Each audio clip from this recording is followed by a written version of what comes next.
The Court of Appeals has ordered the freezing of Kibuloy's assets and properties. Meanwhile, police authorities said the Kingdom of Jesus Christ leader is still hiding in his property in Davao City. Here's the report.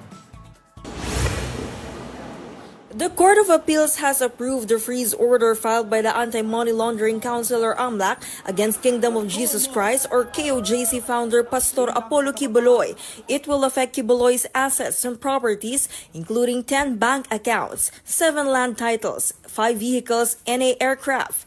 The freeze order is implemented for 20 days. The fugitive Kibuloy is currently facing charges of sexual and child abuse and qualified human trafficking. The court said they found enough evidence of Kibuloy using his assets and properties in conducting crimes such as qualified human trafficking, sexual and child abuse, and money laundering, among others.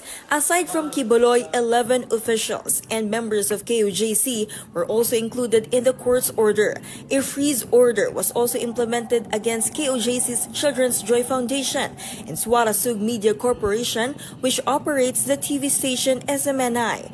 SMNI's legal camp said they will file a motion to lift the order. Meanwhile, PNP Police Regional Office 11 Director Brigadier General Nicolas Torre confirmed that Kibuloy is still hiding in KOJC's compound in Davao City. Still, the police is not counting out the possibility of Kibuloy flying out of the country using his private planes and helicopter.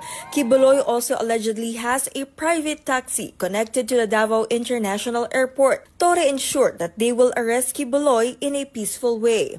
Definitely. Ayaw natin ng may masaktan dito, may lalo na't dumanak ang dugo. Hindi natin gawin yan. Maximum tolerance, sige lang. Hindi pa naman matatapos ang mundo, andyan lang naman siya. Kaysa may masaktan, baka pwede nating magawa ito sa mas maayos na paraan. For News 5, Camille Samonte, We Are One News. May nagsabi may nagsabi na putulan mo ng kuryente, tanggalan mo daw ng tubig, palalabas daw yan ng kusa. Generator na lang sila. No, di sarado mo yung pinto para hindi makabili ng gas para sa generator. Basic human rights, sinatanggalan mo dahil hindi lang naman si Pastor Kibuloy nandoon sa property. There are thousands of members there. Well, if he can make earthquakes happen with the sign of a hand, you know. Pero sinasabi nga daw nila, ito nga si Torre, no, yung nagsalita din kanina sa Davao Chief. Sabi niya, may mga napakalaki ng property ni Kibuloy, yung Kingdom of Jesus Christ, yung diyan sa Davao. And there are secret doors, tunnels, and apparently sabi niya involving 200 cops nung time na nagpunta sila doon nag-search.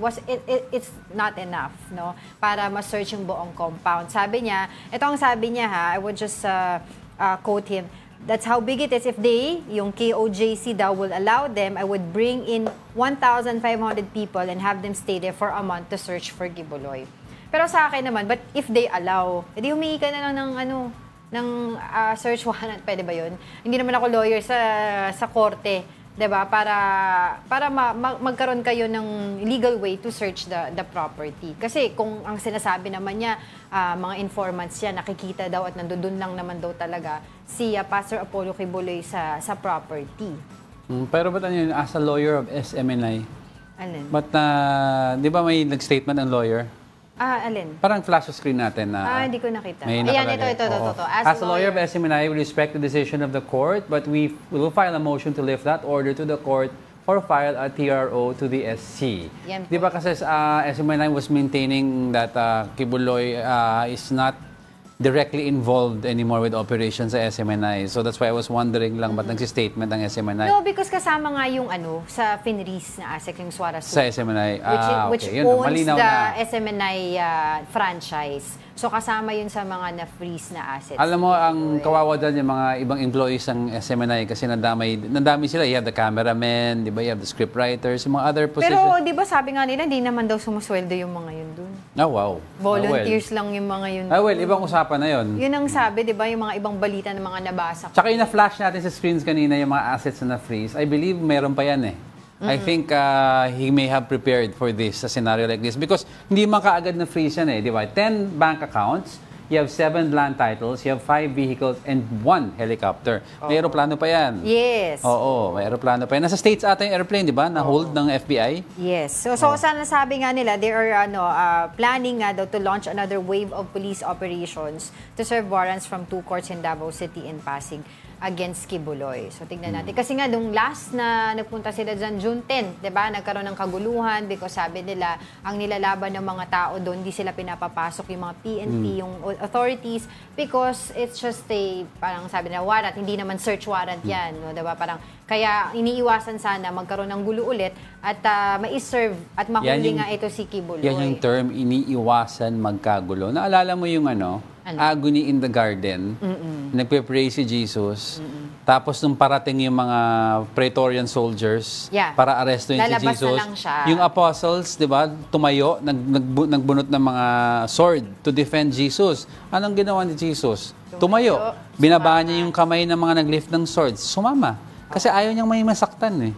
Di ba? Mahal niya yung mga setting a good example. Sige, harapin ko yan, sabi niya. Eh, akala ko ba son of ka? Son of God. Son of God ka? Appointed Son of God. Ay, gusto mo na baka mag-ano ako dito. Yung ugat mo.